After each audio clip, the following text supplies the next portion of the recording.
ویدیو فارسی تقدیم می کند.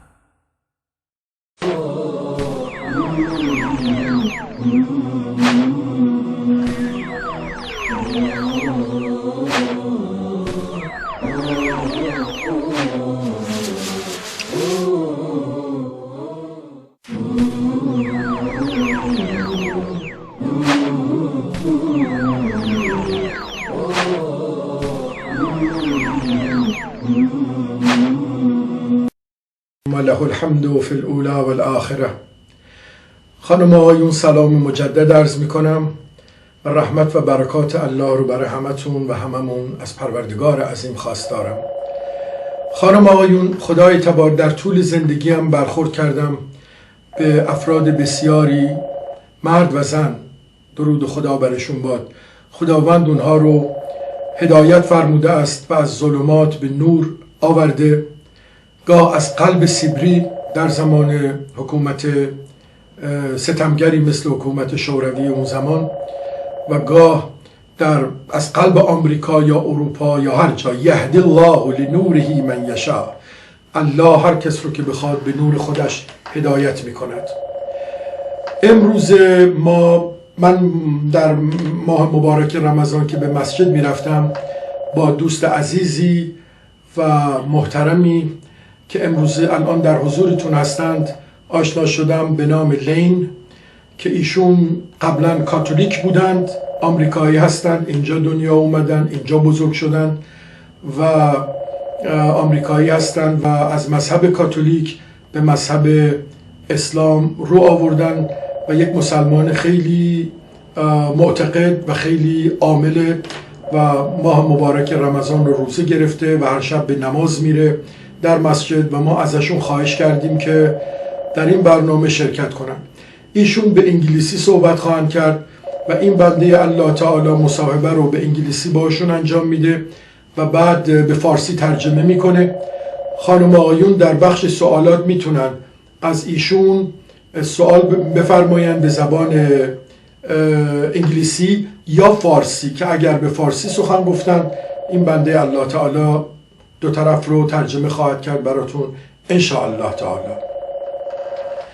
خانم آقایون، باید خدمتتون عرض کنم این دوست عزیز ما نه فقط خودش به اسلام اومده، بلکه باعث اسلام آوردن افراد دیگری هم شده است.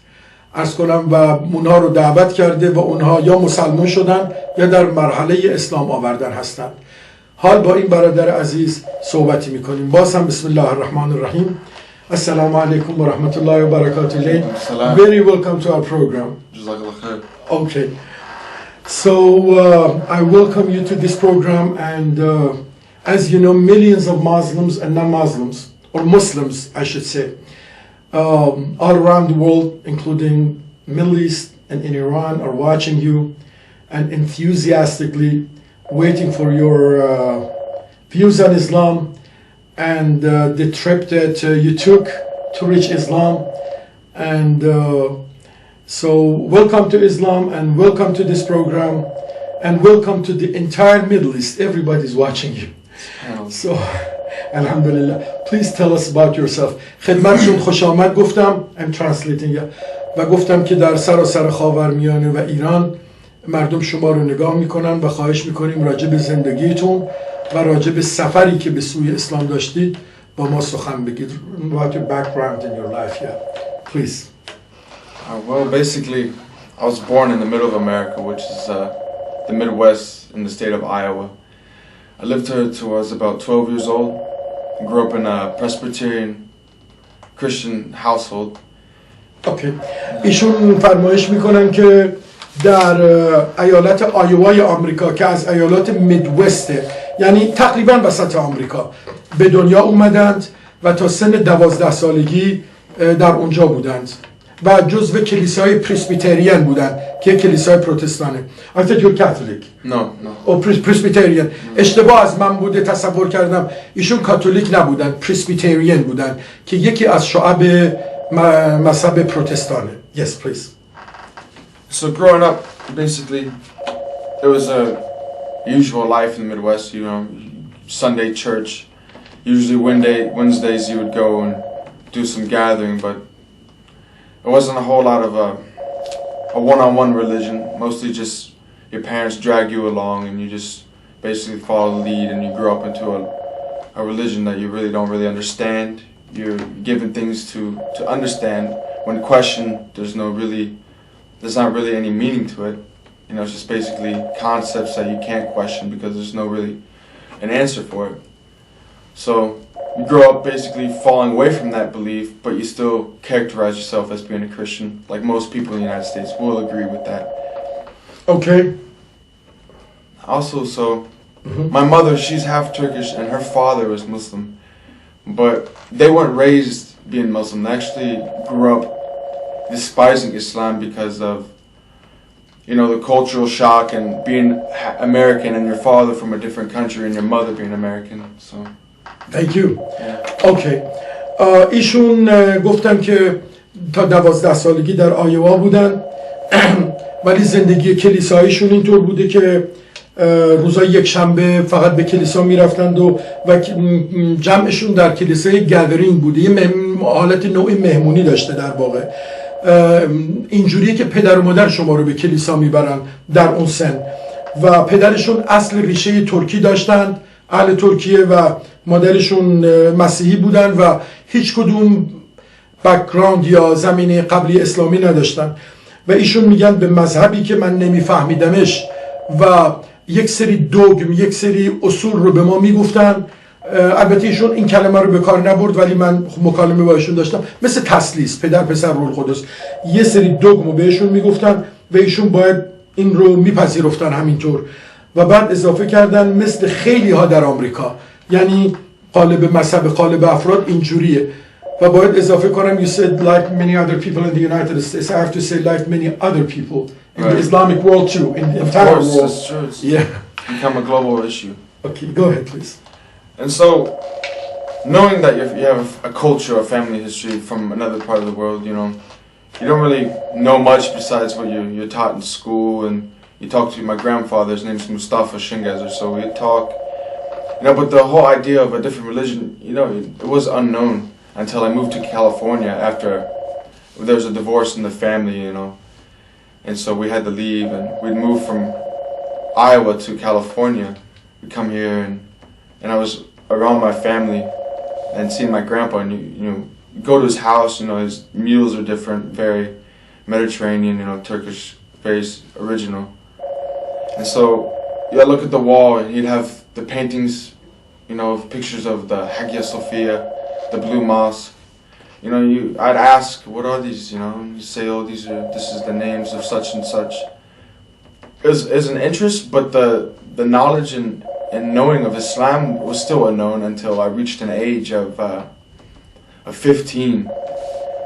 And I was going through a period in life of basically having no father around and having just your mother working 12 hours a day, about 5 days a week, and you have brothers and everybody's just basically doing their own thing. Becoming a man on your own is very difficult, so I took to a way of others would despise, but you know, just being a youth in America was very stressful, and you do things that most people look down upon because there was no guidance, there was no hidayat, there was just yourself, a wandering soul in this world, you know, and it took me. Okay. Yeah. Yes, finish it please. It took me personally to fall completely down to when there's nothing to be completely rebuilt to something. Okay. Thank you very much. عزیز ما گفتم که چیزایی رو که بله ما تنها منبعی که ایشون داشتن برای گرفتن عقاید و افکار چیزایی که در مدرسه به ما گفتند و همه جا اینجوری کشور خود ما میبینیم چیزایی که در مدرسه گفتن به ما و بعد طلاق در خانوادهشون اتفاق میفته در آیوا، ایالت آیوا از استانهای آمریکاست، ایالت آمریکاست، میان به کالیفرنیا، همین که الان ما هستیم در اینجا پدر بزرگی دارن که مهاجر فرهنگ ترکی داره و ایشون عکس مسجد ایا صوفیه و اینها رو اونجا میدیدن و کنجکاو بودن این چیه و میگفتن بهشون این مسجده، ولی تا 15 سالگی از اسلام هیچ کس هیچی به ایشون نگفته بود و ایشون میگن بعض زندگی من اینطور بود که پدرم نبود، در کنار ما جای دیگر بودن، فقط مادرشون بودن که روز 12 ساعت کار میکردن و مادر گرامیشون هم همون Your mom was Presbyterian also. She was born Catholic, then they went to Christianity.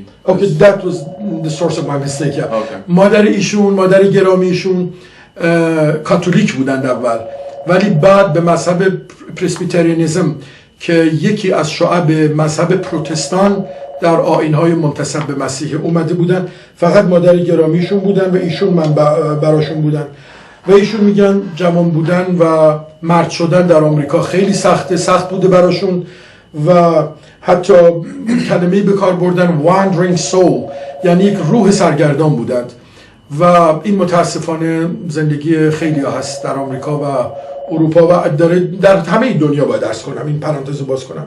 و ایشون گفتن من در معرض سقوط بودم، یعنی سرگشتگی، حیرانی، روح سرگردان و در معرض سقوط.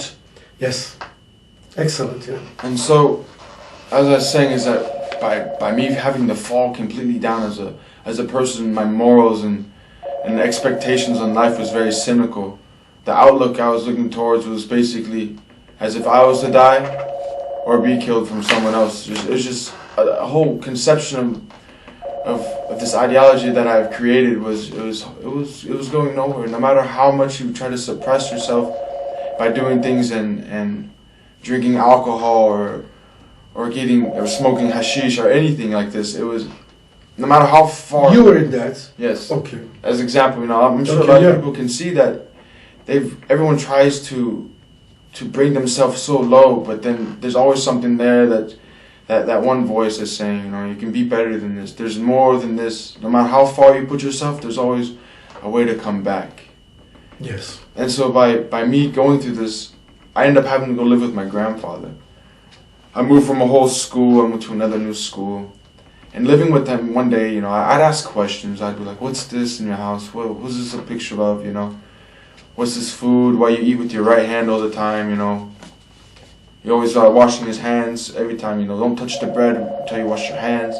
Just, it's not religious, it's just a way you approach things, It's a different, being clean about everything. And he came in the room, I was on the computer one day, and he stood there, and he showed how to do namaz, the motions. Okay, thank you. اوکی، لین عزیز میگن که آینده رو تاریک میدیده در اون شرایط برای خودش و خود رو در معرض کشتن و یا کشته شدن میدیده ایشون. میگن که ایشون در الکل بودن، به اصطلاح مواد الکلی مصرف میکردن و حشیش حتی مصرف میکردند عرض کنم، ولی در درونش صدای میگفته، اون فطرت خداخواه در واقع صدای میگفته که از این میتونی بهتر باشی. با پدر بزرگ زندگی میکردن و میدیدن ایشون قبل از غذا همیشه دستشو میشوره و با دست راست غذا میخوره. به ایشون هم میگه که با دست راست بخور یا دستتو بشور و میگه میدونم این ممکنه دستور دینی نباشه ولی به هر حال سنته، این یعنی ترادیشن، سنت بوده و چیزایی بوده که بالاخره در مملکتش انجام میداده پدر بزرگ و ایشون یاد دادن. Yes. And so as he walked into the room and performed namaz, it wasn't time for prayer, it was just, someone trying to teach you something. Your grandpa was... My grandfather. Was he praying? No, he just walked into the bedroom and he stood there, he said, this is how we do. Oh, okay. He showed you how to pray, okay. And I never asked him, how you do it. I never seen him pray. I'd hear at nighttime, he would say some things, but just by him walking in there and showing me this is how you pray. But after that, 2 weeks later, I ended up having to move again. So I moved back to Los Angeles, and it's just this idea of what happened, this whole experience. I would say I was Muslim without really knowing the fundamentals of what it means to really be a Muslim. It took years for me to really even step into a masjid. I'd stay home, I'd go on YouTube, you would go on the internet, you would look up the videos, everyone's talking about things, sometimes, you get into like the Gag and Magog, the Dulkarnain, like these type of, it's spoken very little on, but it's like something you want to hear about, because you hear about people talking about the Imam Mahdi, so when you're coming towards Islam, you're like, oh, what's this about, Because in Christianity, you're told of the coming of Isa alayhi salam coming again. So you're like, oh, what's this all leading? So the main source of information for you was the videos and it's the internet. Yeah. Okay, yeah, great. ایشون میگن روزی تو اتاق رفتن دیدن پدر بزرگشون نماز میخونه، گفتن این چیه، ولی بعدم از اونجا در شهر Where was your grandpa living? Santa Cruz, California. پدر بزرگشون در سانتا کروز بودن در شمال کالیفرنیا و لس آنجلس در جنوب کالیفرنیا است. ایشون از اونجا اینجا اومدن. When you're alone here, right? Alone? Alone or you I live by myself, but my mother. No, when you came to Los Angeles from? I was with my mom. Okay. به نزد مادرشون اومدن که خانم مسیحی بودن. میگن من فکر میکنم که همه عمر تو دلم مسلمان بودم، این تمایل داشتم بدون اینکه چیزی راجع به اسلام بدونم. سالها میگذره و من پا به مسجد نذاشته بودم. ویدیو میدیدم و اینترنت رو نگاه میکردم، از اونجا عقایدی رو گرفتم راجع به حضرت مهدی، راجع به مسائل دیگه و عرض کنم تا اینجا. Yes, go ahead, please. And so, as I'm researching Islam, you know, you start finding things that make sense. For once, you're able to read something when you feel in your heart that, you know, this feels like it's right. It's not he said, she said. It's not like a story that's been passed down, as you mostly know. When someone tells you a story and it goes through 5 people, the meaning gets changed. For the Quran, it's an original state. It can't be changed. Okay. میگویم که من متوجه شدم که اسلام عقلاییه و اسلام بر مبنای قرآن کریمه. حرفی که مردم میزنن از این ور اون ور تغییر میکنه. یه چیز ممکنه یه کسی بگه بعد در ظرف یه مدتی تغییر کنه کاملا، اما این کتابی است که تغییر درش راه نیافته و بر مبنای قرآن شروع کرد. So it started from Quran. با قرآن شروع کردن. Yes. Now, thank you very much for this brief and very meaningful and, in my opinion, very deep analysis that you gave from your life, which is the life of many other American youth, young people. از ایشون تشکر کردم و گفتم که تشکر از اینکه این مختصری از زندگیتون رو گفتید، ولی خیلی عمیق و با معنا بود و داستان زندگی شما داستان زندگی بسیاری یا همه جوانان آمریکایی، حداقل بسیاری از اونهاست. حالا میخوام ازشون سوال کنم که چه عناصری در اسلام توجه ایشون رو جلب کرد، یعنی در اسلام چی دیدن که ایشون متوجه اسلام شدن و مسلمان شدن، یا چه چیزی در مذهب قبلی ایشون رو ارضا نکرده، راضی نکرده. Okay, I'd like to ask you, Lane, really I know you and I respect you, but after this, what you said had a great impression on me, really, about yourself. Now, a question comes to my mind, pops in my mind, that on the one hand, why Christianity, Presbyterianism did not satisfy you, and on the other hand, what elements or aspects of religion of Islam attracted you? I mean, why did you become a Muslim? You could become I know there are so many religions here and there, yeah. You were dissatisfied with Presbyterianism, but you chose Islam. Why? Please. Basically, the whole point, when I had here's my stepfather, he would take us, he'd drag us to church, you know, this is how you do. You gotta go to church, you know, we go, wake up, you don't wanna go, you still go. And this man, having this image of being so pious in Christianity, and to dress us up, he'd take us, but then he left our family. And then you see this isn't religion. You see this, you're like, this is what you guys believe. You know, it puts a bad taste in your mouth. You don't want to be around that. You're looking for something more. You want truth, because when you sit there and you all they do is sing. You see pictures of you see Jesus hanging on a cross. You know, it doesn't make you feel comfortable. It doesn't feel right, because if you look at the 10 Commandments, it says, "Don't put no idol before thee." You know, and then it's like, why we have a piece of wood? It's a cross. It's a piece of wood. It has no power. It can do nothing for you. You have a picture of Jesus in your house. Why do you have a picture? You say, oh, you're not supposed to have these. They say, oh no, this is okay. It's Jesus. But then why we make an image? It's hypocrisy. So I just grew up with this hypocrisy. So then I want. Yeah. Thank you very much. ایشون میگن که چرا مذهب قبلی راضیشون نکرده. میگن ناپدری من ایشون رو به کلیسا به زور میبرده و در اونجا ایشون تصاویر حضرت مسیح رو میدیده و از کنم صلیب رو میدیده که قطع چوبه. از طرفی ناپدری هم عمل نکرده به اونچه که معتقد بوده که مسیحیت و خانواده رو گذاشته و بی سرپرست گذاشته رفته. و بعد ایشون میگن در خونه افراد مسیحی هم میبینیم که در یه صلیب گذاشتن و براش قدرت قائلن، یه قطع چوبه و این برخلاف 10 فرمانه.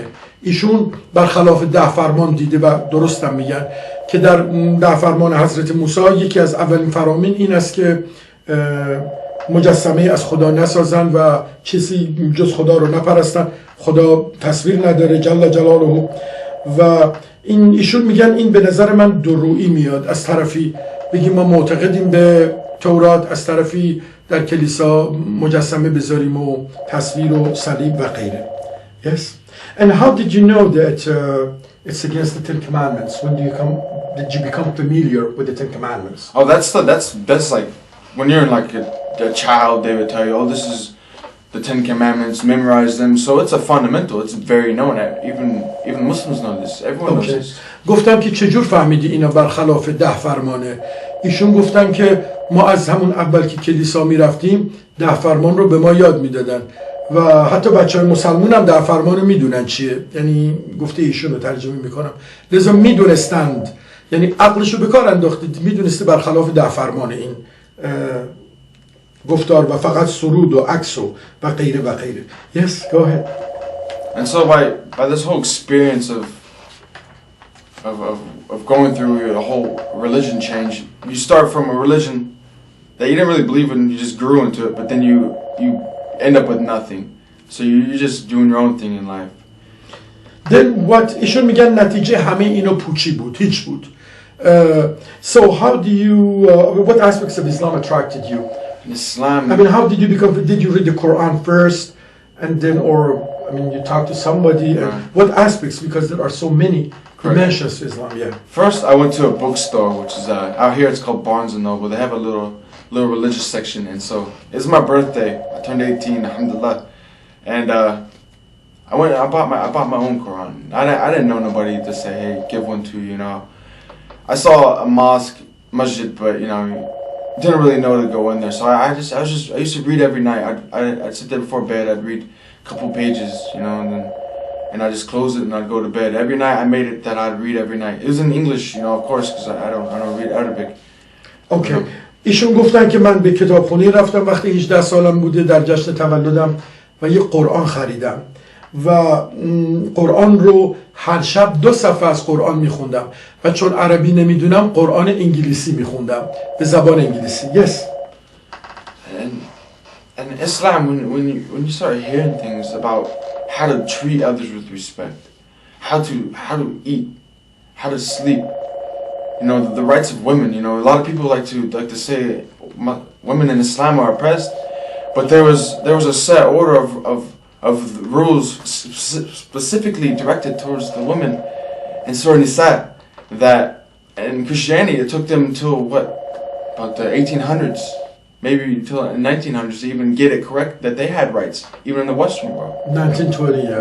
The women got the right to vote here. And this was 4,000 years before?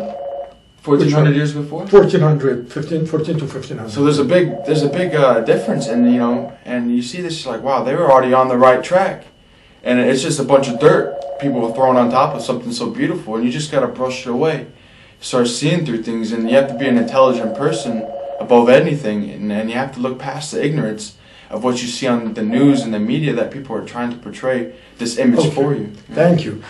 ایشون میگن که من در قرآن دیدم، در اسلام دیدم که چیزایی که جلبشون کرده چجور به افراد احترام بگذارید، رابطه افراد رو تعیین میکنه. حقوق زن در اسلام، سوره نساء به اسم زن هست و حقوق عالی به زن عطا شده، در حالی که در مسیحیت تا همین اخیراً که من اضافه کردم، یعنی ایشون این سال یادشون نبود، 1920 حق رأی به خانم ها در آمریکا داده شد و ایشون میگن که دیدم که اسلام یک آیین زیباست که روش غبار پوشونده.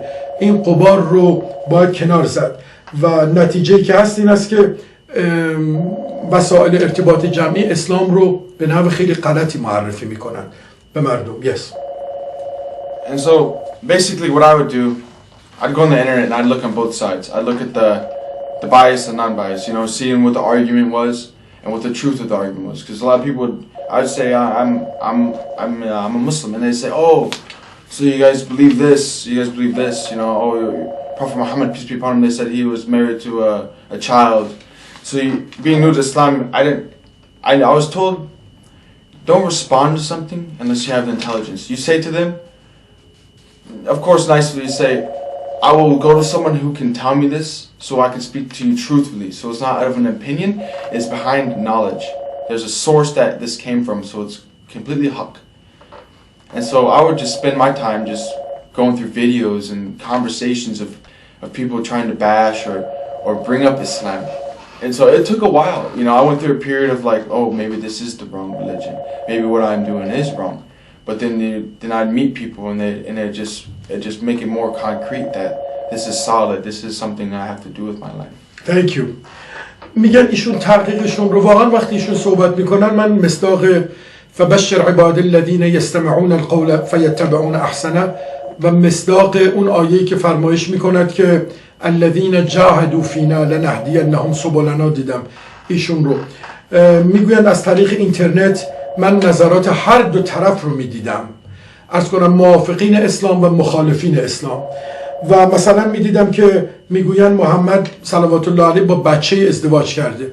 مقصودشون این تهمته که با ام المؤمنین عایشه در 6 سالگی یا 9 سالگی ازدواج کرده که خب ما در بحث‌های دیگه گفتیم ایشون حداقل 16 17 سالش بوده حداقل. بله به هر حال ایشون اینا همه رو ایشون میگن باید بهوش بود، هوشیار بود، ذهن رو به کار انداخت و همینطور تسلیم نشد.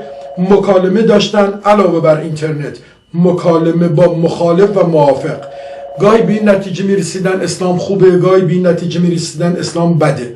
همینطور بالا و پایین تا به این نتیجه رسیدن که اسلام یک آیین متین و محکم هست. Yes. And so at this time I have never gone to the masjid. And so one day I was on the metro with a friend of mine, and there's this old man getting off the bus, and my friend asked him for a cigarette, and then the man gave him one, and I started talking to him, and I asked him where he's from. He says he's from Lebanon. I said assalamu alaikum. He goes alaikum salam. So we're talking and stuff, and he started being very passionate. It was something I guess throughout the day he was going through, and he was talking about how he goes to church to talk to Christians that what they're believing in is wrong. Do not pray to Jesus. He said so? Yes. And he was a Christian? No, he was Muslim. Oh, he was Muslim. Okay. But he was saying he went out of his way in his life to try to correct people. It's like, believe in one God. Don't pray to, it's a piece of wood. It can do nothing for you. اوکی. میگوین که یک روز در جایی بودن به مسجدم هرگز نرفته بودن. میگن دوستی داشتم که ازش از مردی سیگار خواست. You were on a bus, right? در اتوبوس بودن، از مردی سیگار خواستن و مشخص شد اون مرد لبنانی بوده و مسلمان بوده و اون مرد لبنانی که خداوند برکت بهش بده از ایشون پرسیده که شما مسیح هستین و اینا. گفته که خدا یکیست، به درگاه مسیح نباید دعا کنید، به درگاه حضرت مسیح، و با ایشون صحبت کرده است در این مورد. Yes, go ahead. And so talking to this man, he was far from home. He was about maybe 7 years old, and he looked like he needed help. 7 years old. Yeah, he was, 70 سالش بود اونم. And so he missed his bus. It was probably about 12 o'clock at night, and he missed his bus to go to another part of LA. So I had to devise with a friend of mine asking people how to get this man to his house. Of course, you know, that old walking around, you know, it's a different state of mind, and it's the age difference and everything. And so we helped this man get home, and he told me, go to the mosque on Tampa. It's on out here, it's on Tampa and Roscoe, it's a street. Still an Islamic center. He said, go there for Friday, next week. And so I got school, it's during school, and of course in America, there's no prayer time. You don't get time out of class to go to do religious practices. Or Friday, it's another day. They got Sunday off, but here you got to go to work at school, and you'd be lucky if you can go to Juma. And so I ended up not going to school that day. I was like, this is what I'm gonna do. I'm gonna go meet this man. So I get there, you know, I'm standing outside the building, and you know, everybody's walking around. So I go in there. I'm asking people, has anybody ever seen this man? Old guy. His name's Isan. No one knew what I was talking about. Of course, it's so many names could be the same. So I just sat against the wall and listened to the khutbah. You know, and people would walk by, they'd look at me like, well, who's this guy, you know, and someone would say hi, but most likely, you know, they just walk by. Okay, thank you. میگن که این آقا اتوبوسش رو از دست داد، یعنی به اتوبوس نرسید. در واقع ما سعی کردیم ببریمش به محلش. مرد معمری بود، حدود 70 سال، و بالاخره ایشون دعوت میکنن عزیزان رو، ایشون و دوستشون رو به مسجد برای نماز جمعه. ایشون میگن خیلی سخته به نماز جمعه رفتن، برای که جمعه تعطیل نیست اینجا. واقعا ما همین مشکل رو داریم، به نماز جمعه ها خیلی به سختی میرسیم. عرض کنم ولی با وصف این ایشون مدرسه رو ول کرده، رفته نماز جمعه. این آقا رو پیدا نکرده ولی به خطبه توجه کرده. Then well, you listen to this man, you listen to khutbah and other khutbahs.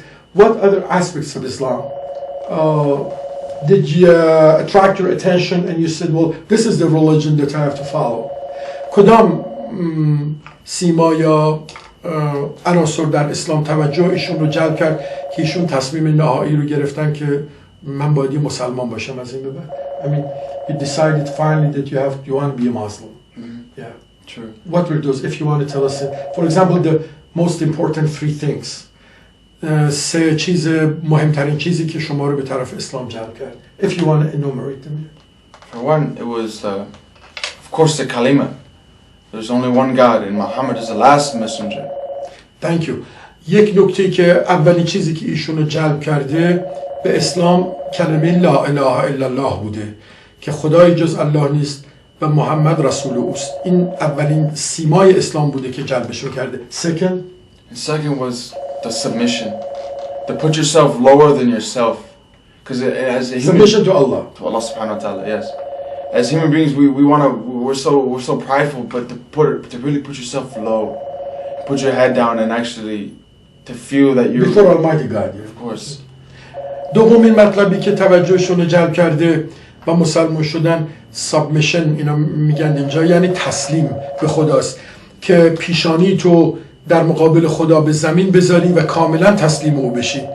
و واقعا چقدر زیبا صحبت میکنن. I really thank you. I mean, you speak very, very beautiful. Beautiful, yeah. دومین چیز تسلیم بوده. پس خدا یکیست، محمد رسول اوست. دوم تسلیم در مقابل الله تعالی. Third? The third would be the whole aspects of being Muslim, which is, it's not just a word you say, it's what you become. A lot of people say, I'm Muslim, but you know, I do this sometimes, you know, I sometimes I drink. You can't. That's not being a Muslim. You know, you're struggling to perfect yourself, of course, but to really grasp onto it and to really follow the Sunnah, to read the Quran and to fast, do your obligations, you become a different person. Thank you very much. بل چقدر با فصاحت واقعا صحبت میکنن و you speak so eloquently and so I'm impressed really. I'm sure our audience is impressed too. سومین چیز رو ذکر کردن مسلمان بودنه، نه در گفتار. یعنی اگه مسلمان میشید در عمل خوبی میکنید، از بدی پرهیز میکنید. و عرض کنم این مسلمان بودن در عمل اسلامی، من خواهش میکنم برادر و خواهر ما توجه کنن که ایشون به عمل به قرآن و اینکه به قرآن عمل بکنن.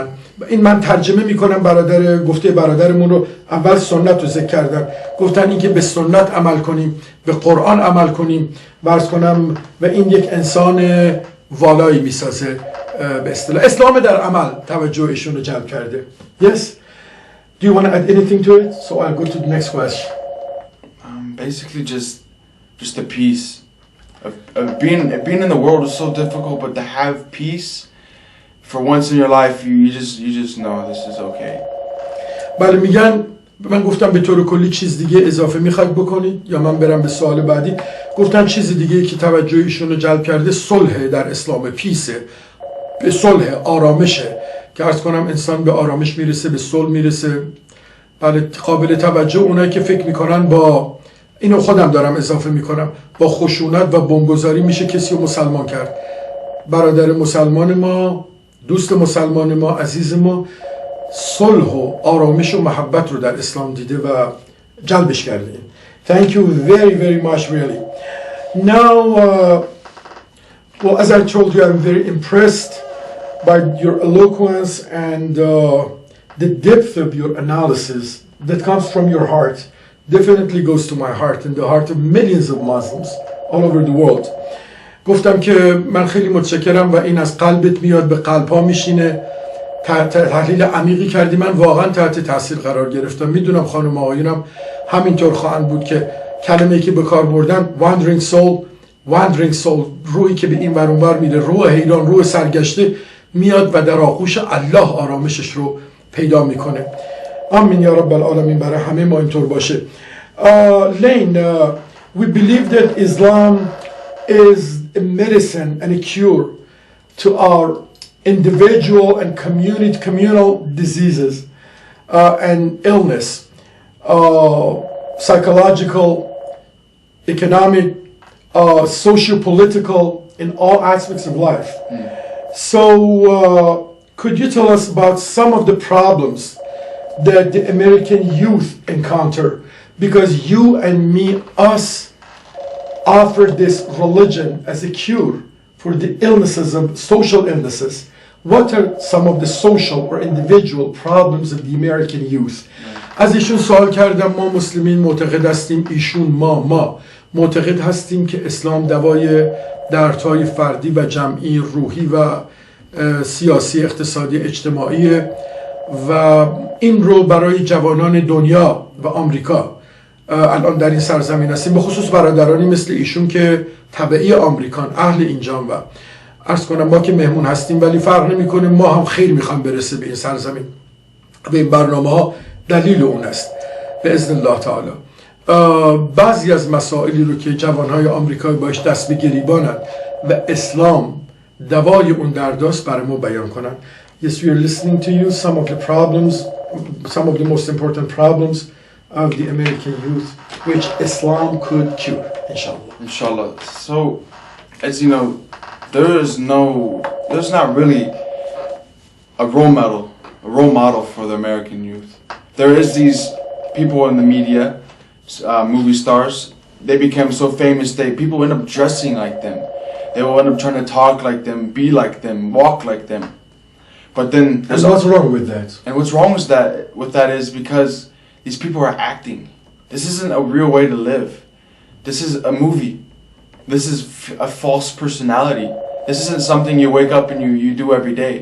You don't get drunk and go out in life and party every day. This is not something you do. You have to live, you have to work, you have to build morals. Thank you very much. ایشون گفتن که مسئله شماره یکی رو که ذکر کردن no role model، یعنی مدلی که اسوه، مدل برای زندگی جوانان آمریکایی نیست، یه مدل خوب، مدل واقعی. مدلشون معمولاً هنرپیشگان هستن که در لباس و گفتار و کردار از اون هنرپیشه ها تقلید میکنن. من عرض کردم که خدمتشون که چه عیبی داره اون کار. ایشون گفتن عیبش اینه که زندگی نیست و این شخصیت دروغینه، تمام مستی، تمام پارتی رفتن و در حالی که زندگی باید بر مبنای اخلاق و بر مبنای تقوا و پرهیزکاری باشه. مدلی که اینها میدن به جوانان آمریکایی این مدل اخلاقی و زندگی واقعی و مدل پرهیزکاری نیست، در واقع زندگی نیست. Thank you very much. Yeah, go ahead. So no role model. So what else? Yeah, if you want to talk about it more, you're more than welcome. Well, just wrap that up because as a role model in Islam, we have the Prophet Muhammad, peace be upon him. This is very important. Let me translate it, please. گفتن در اسلام ما با عنوان اسوه و مدل زندگی حضرت محمد رو داریم. چه مقایسه زیبایی میکنه. What a beautiful contrast. Yeah, between the life of Prophet Muhammad and the life which is absurd, which is nothing. Yes, it's true. Okay, yeah. Go ahead. And by taking that as an example of someone you can't become them, but we can try to follow as best as capable before we die to be like them. You know how like who? You said Prophet Muhammad and the Sahaba. Okay. ایشون میگن ما باید تمام سعی رو بکنیم که در زندگیمون از مدل حضرت محمد و بعد از ایشون از مدل صحابه ایشون پیروی بکنیم برای خوب بودن. Yes. And another problem in the United States is that right now, as you can tell, there's a big depression going on. There's no jobs. If you have a job, you're very blessed to have a job. If you don't have a job, it's very hard to find a job. So everyone is in a state of depression. Alcohol, depression, people they use alcohol to suppress. People are smoking more rapidly. People are gambling more. You know, people are trying to make this big come up. There's no Smoking, you mean cigarette or anything. It's drugs? When you go around, you just see people look hopeless. You know, and there's no one's out there really saying, hey, here's something that will help you. Here's a prescription. You know. Okay. And so. Okay. Yeah, ایشون میگن و واقعا دست و بیرون مسائل. You refer to very important fundamental problems. Yeah. ایشون میگن در آمریکا الان دیپرشن هست، رکود اقتصادی هست، بیکاری روزافزونه و مردم خیلی دچار استرس و ناراحتی و نگرانی و ناراحتی روحی هستن، لذا به الکل رو میارن برای فرار از اون، به قمار، به مواد مخدر و غیره و غیره و کلمه‌ای به کار بردن، گفتن مردم هوپلس هستن. هوپلس یعنی ناامید، امیدی در جای نمییابند، راهی نمییابند برای نجات، سرگردون هستن. Yes, and you said okay, they are hopeless and they don't see any way out of it. Yeah, so the way people are looking for something, we're always looking for something that's gonna help us in any way. And Islam is there, but the way it's talked about every day, it's on everybody's mouth. If it's negative or positive, it's always spoken. You hear it everywhere, and that. There's this portrayed image that as Muslims we need to try to clean up. And being a Muslim in America, it's very difficult, even for the Muslim women, because they wear the hijab. The ones that really want to represent themselves as Muslim women in America, even though what's going on, they still abide by how they should represent themselves. Okay. ایشون فرمایش میکنن که مردم، جوانها در جستجوی چیزی هستن، یعنی سرگردانی، ناراحتی، ناامیدی، در جستجوی چیزی هستن. اسلام هست، عده‌ای راجع بهش مثبت صحبت میکنن، عده‌ای راجع بهش منفی صحبت میکنن و در اینجا مسلمان بودن آسون نیست، به خصوص برای خانم‌های محجبه عرض کنم و سخت براشون به هر حال تطبیق با محیط یا محیط. البته من خودم باید اضافه کنم کسی مشکلی ایجاد نمیکنه، ندیدم ایجاد کنه برای ما، چه دولت چه ملت، ولی در این حال در محیط غریبی هستیم. یه خانم با حجاب در بین عرض کنم 500 تا خانم که تقریبا همه جای بدن رو عیبی نمیبینن در نمایش دادن اون. Yes, go ahead. Yeah. And so as you're trying to, as a Muslim being here, we talk to people, we do. Okay. Because we have to interact. Because people are saying, oh, I just watched the news and Muslims just blew up a market. What do you have to say about that? That's what your religion represents. And you have to be like, no. There's a bunch of bad apples in the world. In every religion, Hindu, Buddhist, no matter what, there's always a bad apple. And that میگن راه‌های مختلفی عرضه می‌شود به مردم و هندویزم، بودیزم و غیره به جوانها همیشه یک سیب بد اصطلاح آمریکایی، یعنی راه بدی هست که به مردم عرضه بشه. Yes, go ahead.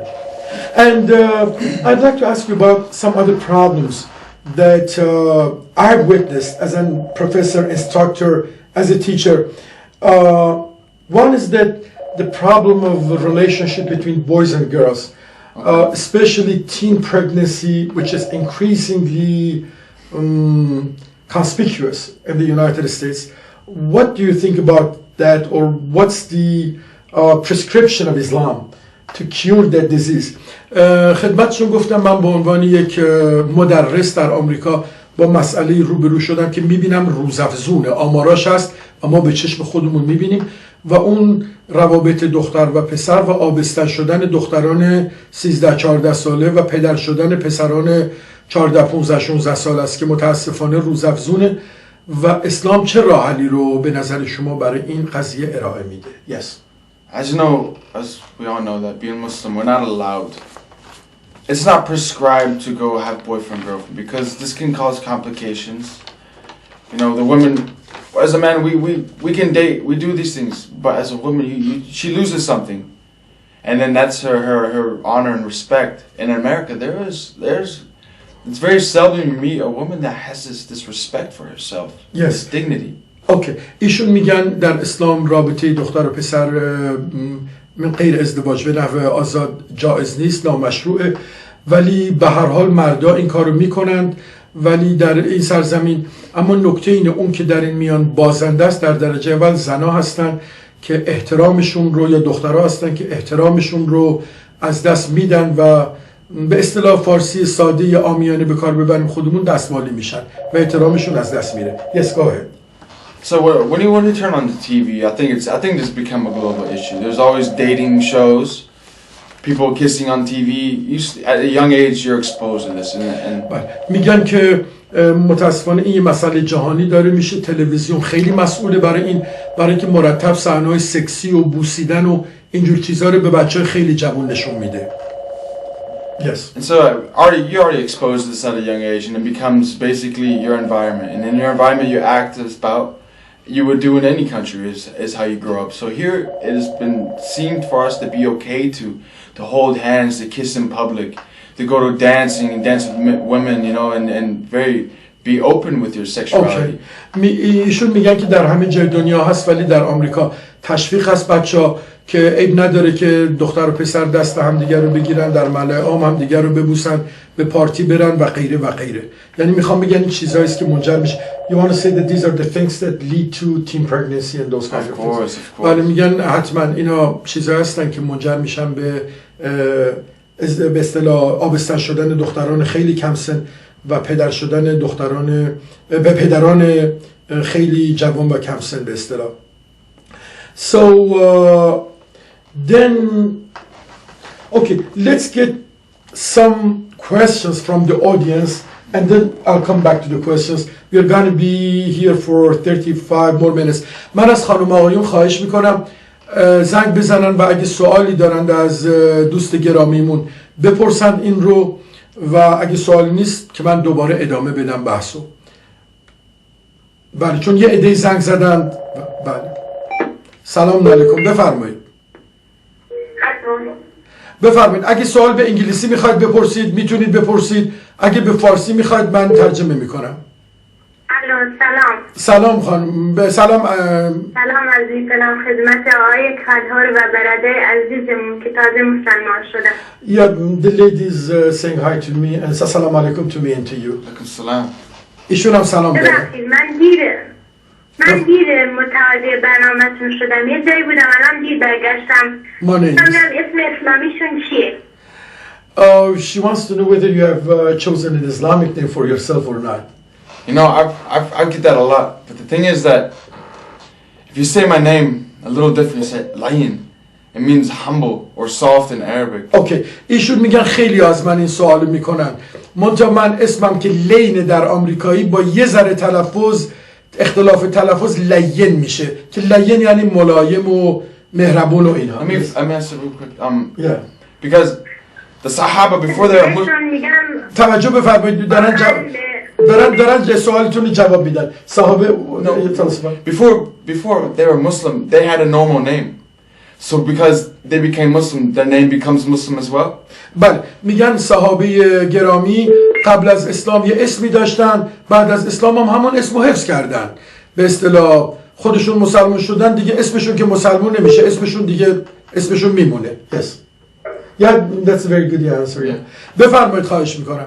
یعنی میگن احتیاجی به اون نیست به اصطلاح. البته اسمی که عبودیت غیر خدا رو برسونه، مثلا عبدالحسین، ما وقتی مسلمان میشیم با تغییر بدیم، ولی اسم لین یه اسم زیبایی است و ایشون احتیاجی به تغییر نداره. سلام علیکم، بفرمایید.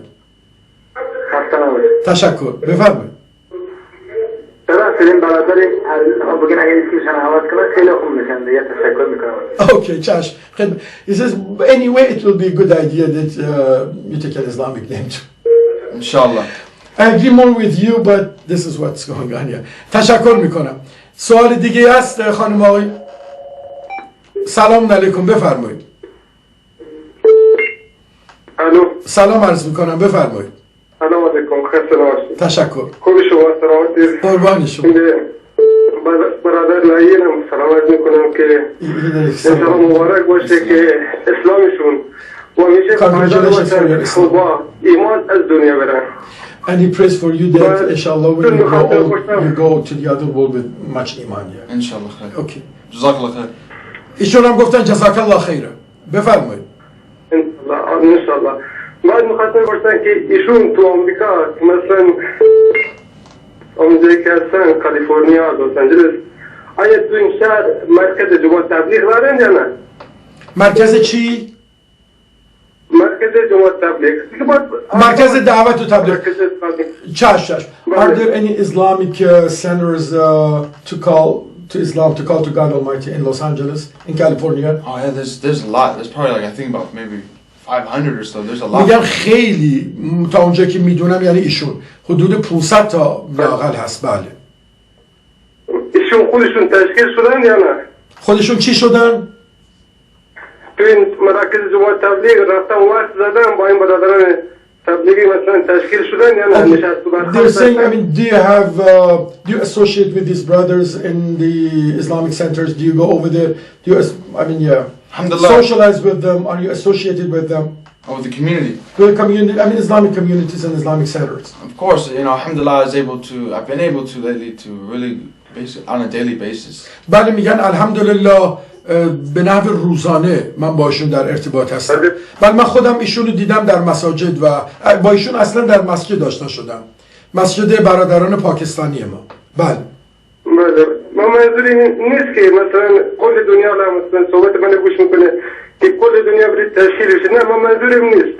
منظورم اینه که تو ایران ما مثلا مراکز جماعت تبلیغ زیاده، مساجد زیاده، لیکن این مردم نمیذارن، فکر مردم بسته از مراکز بد تعریف شده. لیکن اونجا که آمریکای با آمریکایی مثلا دشمنیم، اینقدر دشمنیم که شاید روزا شمشیر تیز میکنیم، شب براشون دعا میکنیم یا الله اگر هدایت میشه هدایتشون کن، اگر هدایت نمیشه با شمشیر گردن اینا رو میزنیم. This is a we have a bad image of America. They have given us a bad image of America. یه لحظه صبر بفرمایید. میگیم oh God Almighty lead them to the truth if they can be led to the truth, otherwise send them the sword to America. Yeah. So ببینیم yeah, go ahead. Response to that? Yes, yeah. ایشون میخوان جوابی بدم به. Look at the Allah. Whatever is written to happen to anywhere in the world is we have our wants and needs we want to do, but is that what's really need to be done? Are you doing what you need to do in your life? Is your family taken care of? Instead of watching the news all day and getting mad about what these countries are doing, what are you doing for yourself? Where's your iman? Where's your deen at? You know? میگن ایشون که ما مسئولیت فردی داریم، ما به جای اینکه به اخبار نگاه کنیم و ببینیم کشورها چیکار میکنن، باید مسئولیت خود و خانواده رو به عهده بگیریم و ایمانمون رو تقویت و ترویج کنیم. بیشک. دیگه من سوالی بیشتری نداشتم. فقط من دوست دارم که افتون شما دعوتتون زیادتر بشه. انشالله الله پاک الله تبارک و تعالی مددش بیشتر بشه با شما برای کل اون کسایی که من برمیدارم که قوم خودشون دعوت بدن. که شما قوم خودتون دارید انظر عشیرتکم الاقربین، یعنی شما قوم خودتون انظر که رسول الله صلی الله علیه وسلم قوم خودشون تشریح کرد. الله پاک خیلی ممنون. اون کسایی که کل دنیا دارن نگاه کنن الله پاک اونا رو عزت بده. آمین. خداوند عزتون بکنه. He was praying for us. Thank you. سلام علیکم. بفرمایید. جانم بفرمایید. صداتون میاد. بفرمایید. سلام علیکم. بفرمایید خواهش میکنم. صداتون میاد. سلام عرض میکنم. بفرمایید. سوالتون رو بفرمایید. Okay, I want to ask him about this. He said something. Go ahead, please. Yeah. We can hear you. Said something. Hello? Yeah, go ahead. We can hear you. Go ahead, please. I heard something that he said about the the signs, the effects, the factors that you said that we have that problems in our owner society. I mean the society of our Iran, and I want him said something with your help, Mr. Calver. With your help, said something to help our society to solve and remove these problems. Thank you a lot. I thank you, but would you hold on, please? I mean, the first part of it, I didn't get it. You said some of the problems which exist in America exist in Iran. They do exist. Yeah. Yes, he said, I mean, that problems. He said, for example, we take our children with high powers to mosques, and we said something that he had with his father, his grandfather, that problem. I mean, this is so bad happenings that we have in our society, and True. tell us some things to our society to remove these problems. This Yes. is a really great situation that you could help our society with these Inshallah. problems to remove it. I mean these. Thank you very much, ma'am. Thank you very much for calling us. My name is Ali. My name is Ali from Kurdistan, and I'm so happy. And I want to tell my love to you, Mr. Kaffer. I'm really, really happy to. God bless you. Thank you very much. Please keep in touch with us. Thank you. Okay. سرکار خانم فرمودن که این راجع به مسائل آمریکا صحبت میکنید و ما گفتیم در ایران هم این مسائل هست. خیلی خلاصش که من فهمیدم چیه، چطور میتونیم در ایران هم این مسائل حل کنیم. Yeah, we have some of these problems in Iran in our society. It's a global What do you? ایشون میگن مسئله جهانیه. بفرمایید. Yeah, go ahead please. Well, what I think could help this situation. Yeah, in Iran, yeah, too. As you said, it's global, yeah, and Islam is global. There needs to be an effort made to reform what's happening before it happens completely. Because before you lose your foundation of your country as a whole, there's the new age, then there's the old age, then there's the people in the middle. The old age is the people that oppress the new age and forcing them to go to the masjid. And when you force someone, most likely they will not come. They will be like, I'm tired of coming to the masjid. You make me come here so much. Why? You keep them yelling at me for eating with my left, my shoe on the left foot. These small things you pick at. ایشون به مسئله اساسی اشاره کردن. واقعا به عنوان ایرانی باید بگم در ایران هم هست، ما اینو داریم. یکی میگن بچه‌هاتون رو مجبور نکنید، چون سن معمر و متوسط و جوان هست، مجبور نکنید مسجد بیاد داد سرش بکشید. یا اگه کسی با دست چپ غذا خورد، البته ایشون در محیط دیگه‌ای بزرگ شدن و اینا میدونید مذاهب مختلف اسلامی نظرات مختلف دارن. ایشون میگن اگه که با دست چپ غذا خورد داد نکشید سرش، بگید چرا با دست چپ غذا میخوری. عرض کنم چون بعضی معتقدن اون شیطانیه، باید با دست راست غذا خورد و این اجبار رو براشون انجام ندید. Yes. And what we need to do as Muslims as a whole is that we need to recognize that there's a big ummah. There's 1.5 billion Muslims in the world. But how sincere are we really towards each other? بله، میگن ما باید بدونیم که نظرمون رو وسیع کنیم. یک امت 1.5 میلیاردی، بیلیون در آمریکا به میلیارد میگن، 1.5 میلیاردی در دنیا وجود داره و ما باید با هم ارتباط داشته باشیم. Yes. And that, there's things that go on in these countries that, it's put a bad taste in people's mouth. Their government has, basically Islam has been hijacked by the leaders of their countries. بله، میگن متاسفانه در بسیاری از این ممالک یا در این ممالک کلا اسلام به وسیله حکومت‌های اون کشورها گروگان گرفته شده. یعنی میخوام بگن اسلام واقعی رو نمیرسونن. بله. Yes. And being an intelligent individual, which Islam promotes you to ask questions and seek knowledge. This is our obligation to gain knowledge. You can't, if you see someone that's being an imam and speaking out of line or something, you have to be an intelligent person. And the question is to be like, you're wrong. You can't be speaking like this. This is not what Muslims do. This is not how we act as a whole. Thank you. No one's speaking up. There needs to be a movement of people standing up for Islam. بله، ایشون میگن که باید انسان عقلش رو به کار بندازه و باهوش باشه، آگاهی کسب کنه و اگر یک امامی، مقصود به اصطلاح رهبران مذهبی است، کسی چیزی گفت که برخلاف اسلام بود، باید جوانها بیستن و دلیل بخوان و رد کنن و بگن اون چه که تو میگی از اسلام نیست. عرض کنم و البته چون خب قبلا هم بیرون صحبت کردیم مقصودشون رو کاملا درک میکنم. اگه یکی گفت به عنوان مثال برید بمب بذارید یا فلان خرافه رو خواست ترویج کنه، باید بهش بگیم این از اسلام نیست و عرض کنم خلاف اسلامه. Yes. So that was a great answer. Thank you. So let's see. سلام علیکم. بفرمایید. خواهش میکنم. سلام علیکم. سلام عرض میکنم. بفرمایید. من خواستم با جناب صحبت کنم. کلهر خودم هستم. دوست عزیز ما آقای لین هستن که میتونید باشون صحبت کنید. در خدمتی. خیلی سلامتون آقای دکتر. تشکر میکنم. زنده باشید. در خدمتی. واقعا شما رو دوست دارم. روی ماه از این دور میبوسم. منم روی ماه شما رو میبوسم. Yeah, he's I'm kissing you from the far afar. یه چند جمله انگلیسی خدمتشون. بفرمایید. He wants to speak English. السلام علیکم brother Lane. Alaikum salam. Ramadan Mubarak. I really want to congratulate you to Islam. Jazakallah khair. And I want to tell you that you haven't lost anything by converting to Islam. Because in Islam you have to believe in Jesus, Moses as well as Muhammad. And secondly, subhanAllah, by only saying tashahhud, shahada, you're automatically being one of us, or being product of all of us, all over the world. And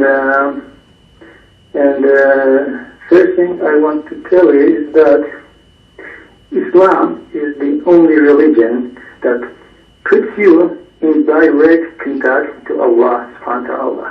24 hours by saying, by praying, by this is the only religion, brother.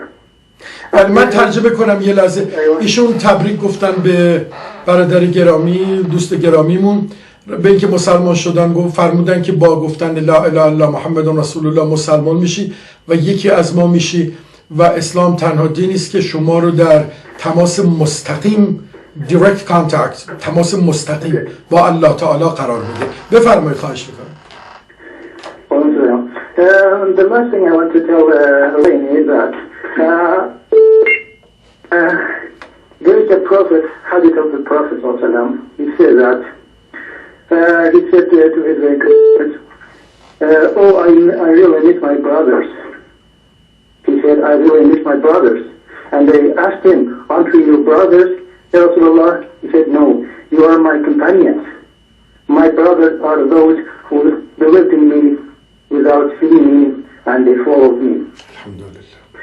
And now, Brother Lane, I want to tell you that, inshallah, the Prophet misses you.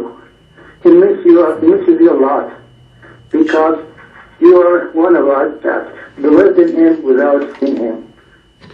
That was the last thing I want to tell you. And آقای کارمان واقعا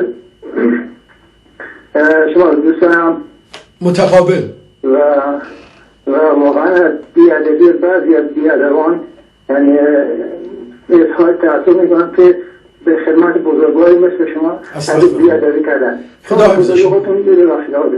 زنده باشید. خیلی متشکرم از تماستون. مرحمت داشتین. برادر گرامی ما حدیث خوندن منتسب به پیامبر بزرگوار که فرمود این طبق این حدیث که من بیاد دلم تنگ میشه یا بیاد برادرانم هستم. در آینده صحابه عرض کردن که مگه ما برادرت نیستیم؟ طبق این حدیث فرمود شما صحابه من هستین ولی برادرانم اونایین که نیومدند هنوز و در آینده میان به من ایمان خواهند آورد. انشالله ما جز اونا باشیم و برای برادرمون لین تبریک گفتن و براشون دعا کردن و بسیار متشکر هستم. اون کسانی هم که توهین میکنن، خدای متعال عفوشون بکنه از کنم و روشنشون بکنه. زنده باشید. سلام علیکم، بفرمایید. Forgive me, did you want to add anything? Yeah. Okay, so I'll get the questions. سلام علیکم، بفرمایید. بفرمایید. سلام علیکم. سلام قربان، بفرمایید. از شبکه کلمه؟ بله بفرمایید. بله. ارتباط ما موسیقی شما اگه صدا رو ببندید از کنم راحت میتونیم صحبت کنیم. بله؟ اگه صدای تلویزیون رو ببندید راحت صحبت میکنیم. بفرمایید. خب بفرمایید. سوالی از برادرمون دارید؟ از دوست عزیزمون بفرمایید. ما الله تشکر میکنم از اینکه این برادرانی که شبکه کلمه برای ما آزادن و ما افتخار میکنیم برای عرض ثنا.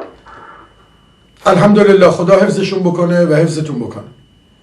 سوالی از از دوست عزیزمون برادرمون نداریم؟ الو من قطع نکردم، شما خودتون قطع شدید. سلام علیکم، بفرمایید. Now let me ask you another question. Okay. سلام علیکم، بفرمایید. سلام علیکم. سلام قربان، بفرمایید.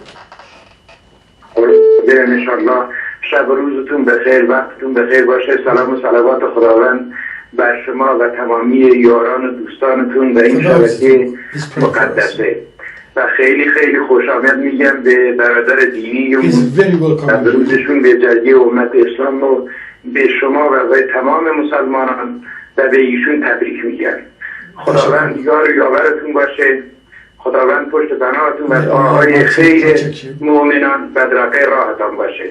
شب روزتون بخیر. خدا حفظتون بکنه. He was praying for us and welcome you to the Ummah and سلام علیکم، بفرمایید. صدای تلویزیون رو ببندید لطفاً که بشنویم. بعد ما یک ربع ساعت دیگر در خدمت خانم آقایون خواهیم بود. We're going to be here for 15 more minutes. Then the program automatically will change. سلام عرض میکنم، بفرمایید. سلام قربون، بفرمایید. سلام، بفرمایید.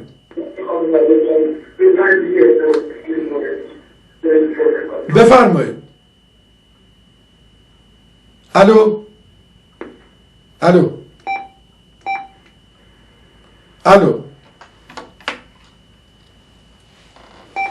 Okay. Now I have another question for a minute.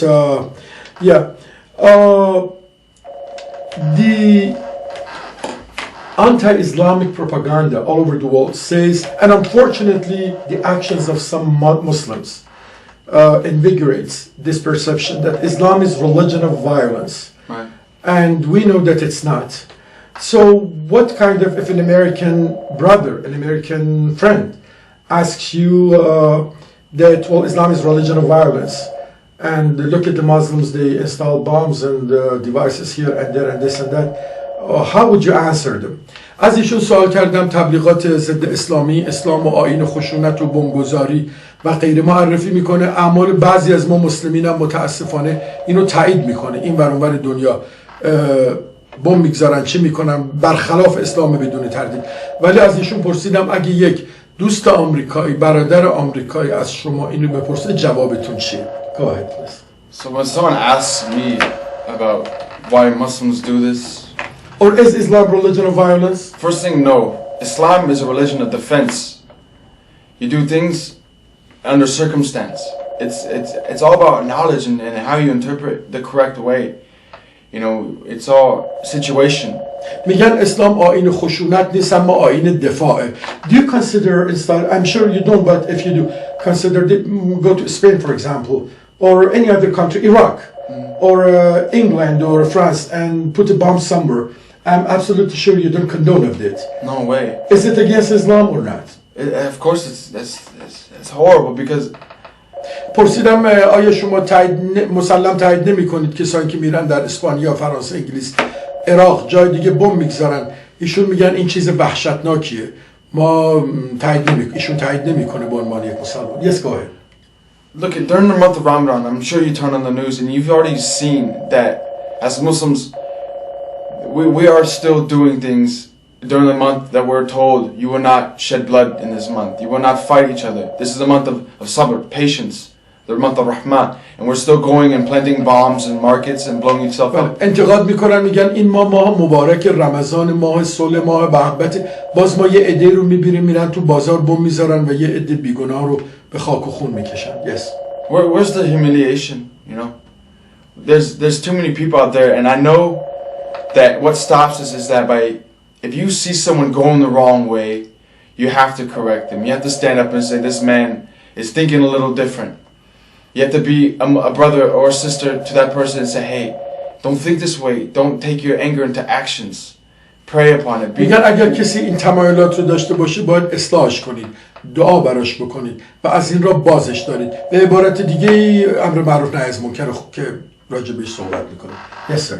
But to get back to the question of how when an American asked me as a Muslim about why are Muslims doing this in the world? Yeah. As Muslims, we were told that this would happen. We would have to.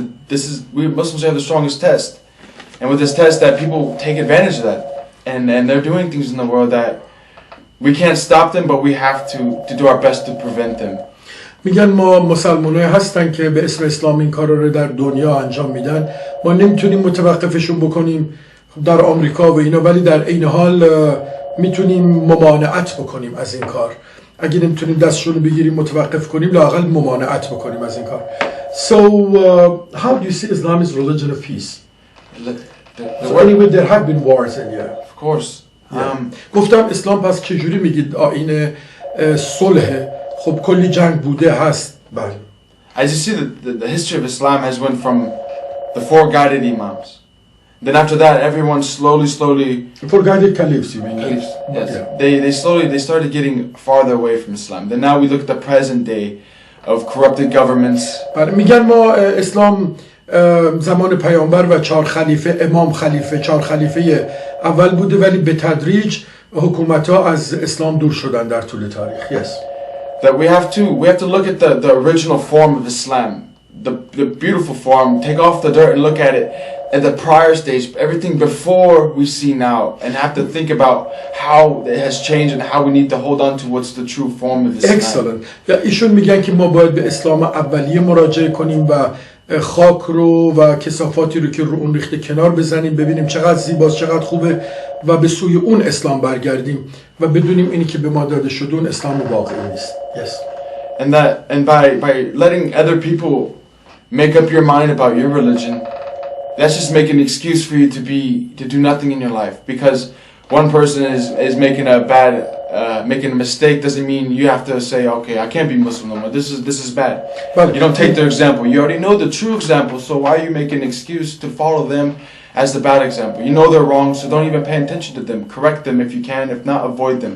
خلاصه مطلب ایشون این است که اونقدر که تو ذهنم تونستم نگه دارم، کسایی که این کارا رو میکنن یک مثال و اسوه و قدوه و مدل بدی هستند، نباید از اونو پیروی بکنیم و در عین حال نباید دهنمون هم ببندیم و بذاریم دیگران برای دین ما تصمیم بگیرن.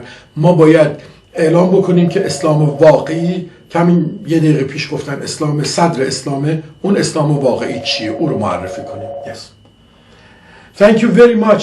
I'm going to get one or two more questions, three more questions at the most. Then I'll ask you to give a message to the Islamic youth and Muslims in the entire world.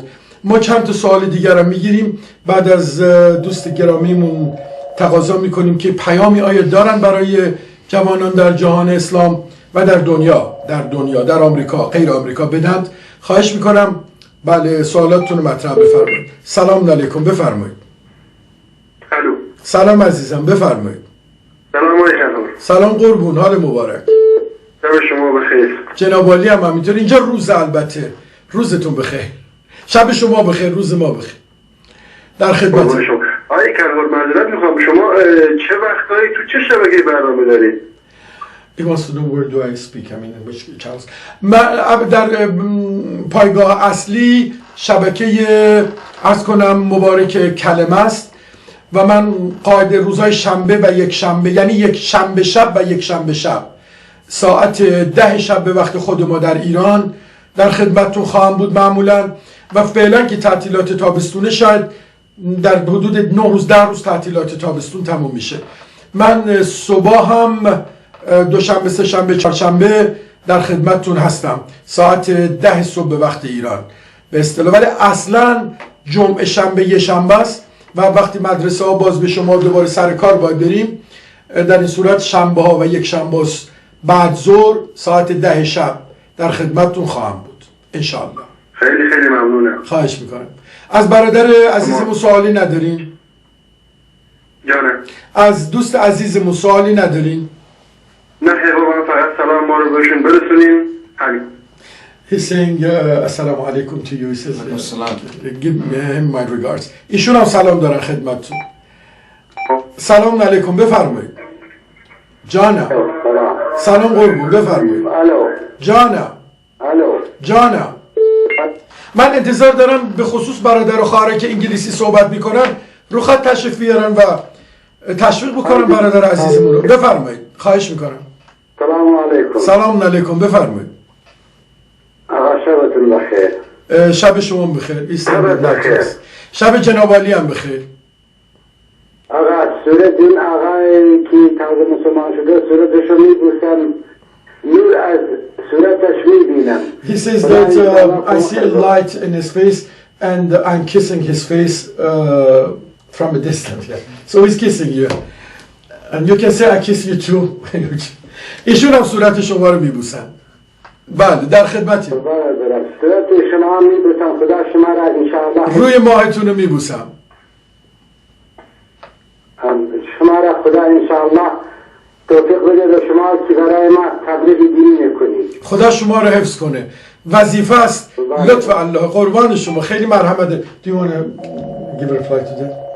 He was praying for you and kissing you from Iran and That's exactly how we should all talk to each other. It's in sincerity.